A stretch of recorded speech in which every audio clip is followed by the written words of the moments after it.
Half the couples in San Diego with temporary restraining orders because of domestic violence stay together. Believe it or not, they might love each other. There might be financial reasons. And that's part of that cycle of violence that occurs. The city attorney's office hopes to end that cycle with a new program called Thrive. The office is teaming up with the district attorney, the public defender, the county sheriff, and police to match up victims, defendants, and their kids with services. Dawn Griffin is a forensic psychologist and president of the San Diego Domestic Violence Council. She helped design the Thrive program. The Alliant University professor says experts will evaluate families to see what each member needs. She says it's unique to ask the family for input. Do we understand you? What are we missing? Because believe me, we are missing so much of the picture. They're the experts of them. Based on that input, Thrive organizers could hook parents up with job training. Their young children might be referred to therapy. Parents might also receive therapy for substance abuse and to get at what Griffin calls are the root causes of violence, which could stem from childhood trauma. And she says parents might also be offered couples counseling. You know, often when one individual goes into some type of treatment or therapy and the partners don't, this person may learn a lot and the partner remains the same. Griffin says joint counseling could include teaching the abuser how to recognize triggers and develop ways of responding nonviolently. But former San Diego domestic violence prosecutor Chris Morris says that sounds a lot like the city's mandatory anger program for abusers.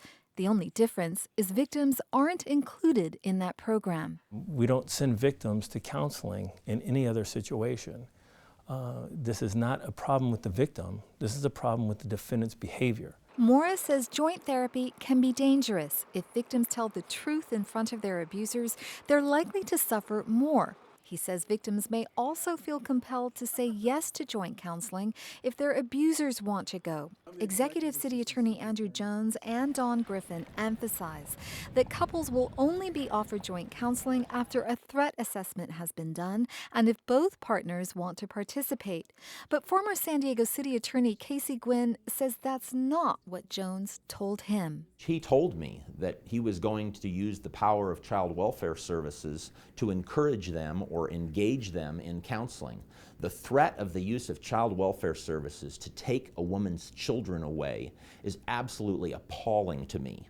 And now he's backing off from that statement, but that is the statement that he made to me. Jones denies child welfare services will be used as a prod to encourage victims to participate. Even so, Gwynn says victims are unlikely to feel they have a choice.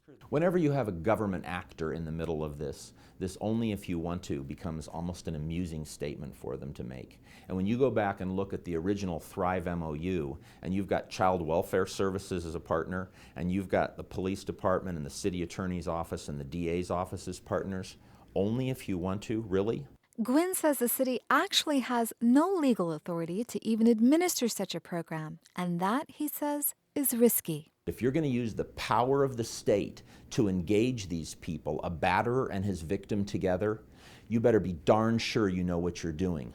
Because the day that that batterer kills that victim after you have re-engaged them in a relationship together and you have compelled them to come together for any purpose, the liability for the agencies that are involved in that program is significant.